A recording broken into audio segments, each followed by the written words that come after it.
Mesmo com os carros ficando cada vez mais caros, algumas pessoas ainda precisam de um automóvel próprio por terem algum tipo de condição que dificulta a sua mobilidade. Os governos estaduais e federal oferecem isenções de alguns impostos, ajudando no acesso aos veículos por um preço mais acessível. O repórter Alex Rodrigues preparou uma reportagem especial explicando quais são os incentivos fiscais destinados à pessoa com deficiência. Vamos ver? No Brasil, as pessoas com algum tipo de deficiência física que sejam consideradas de caráter grave e irreversível contam com a isenção de alguns impostos.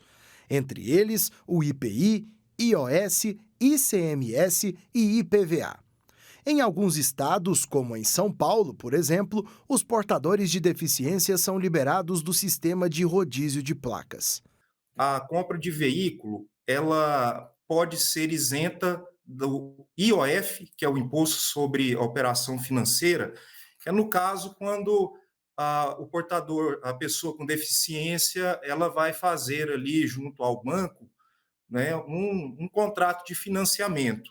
Então, eventualmente, ela pode conseguir a isenção deste tributo, apesar de não ser muito vantajoso, porque ela acaba ficando presa ao veículo durante 3 anos. Durante 3 anos, ela não vai poder vender. Se vender, vai ter que pagar a diferença do IOF.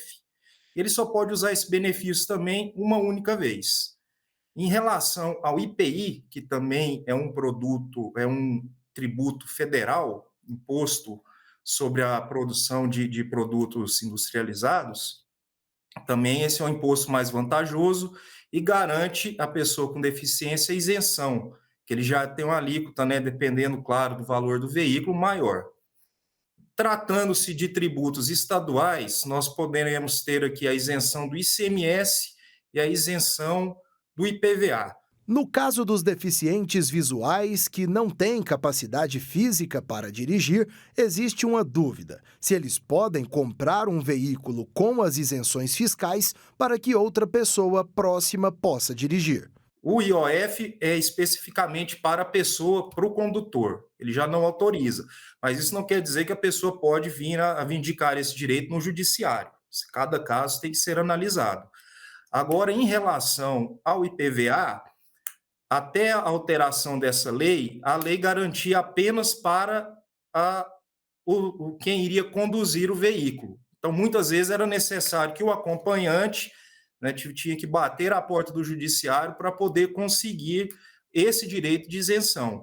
E com a lei, agora eles passaram também, com essa alteração legislativa de outubro de 2022, passaram a incluir também a possibilidade de que o acompanhante, né, compre o carro para que possa, né, acompanhar a pessoa com deficiência. Então, sim, ela vai ter agora, a partir de agora, dessa lei, sem precisar socorrer-se ao judiciário, a isenção do IPVA e do ICMS. De acordo com o IBGE, no Brasil, 8,7% da população tem algum tipo de deficiência, o que representa mais de 17 milhões de pessoas. Nem todos sentem necessidade das isenções, como é o caso do seu Adelson. Ele é cego e trabalha como funcionário público. No ponto de vista dele, alguns benefícios não são necessários e acabam sendo utilizados por quem não precisa. Nunca demandei nenhum tipo de isenção, nenhum tipo de facilitação nesse sentido, não. Eu acho que ela deve ser defendida para aqueles que delas, qualquer delas, gratuidades, isenções em geral, para aqueles que delas realmente necessitam, mas entendo que, eticamente, moralmente, aqueles que delas não necessitaram, pelo menos até aqui, não devem buscá-las só pelo fato de ter uma deficiência. O que nós desejamos, buscamos, almejamos ao longo de 40 anos de história da entidade é melhores condições de vida, de educação, de saúde, de acessibilidade, de assistência, de previdência para toda a sociedade, porque nós estamos inclusos nessa sociedade. A nossa luta não é uma luta isolada para atender interesses pontuais de pessoas com deficiência visual, não. Nós entendemos que a sociedade precisa ser boa para todos. Diferente do Adelson, a Ana Gabriela é mãe de um garoto que nasceu com paralisia cerebral e por isso não tem o movimento das pernas. Com a dificuldade em termos de espaço para a cadeira de rodas e de acessibilidade para o Orlandinho nos carros mais básicos, ela já procurou um advogado, com o intuito de ter desconto nos impostos para a compra de um veículo mais moderno. O meu carro, apesar dele ser espaçoso, não é o ideal.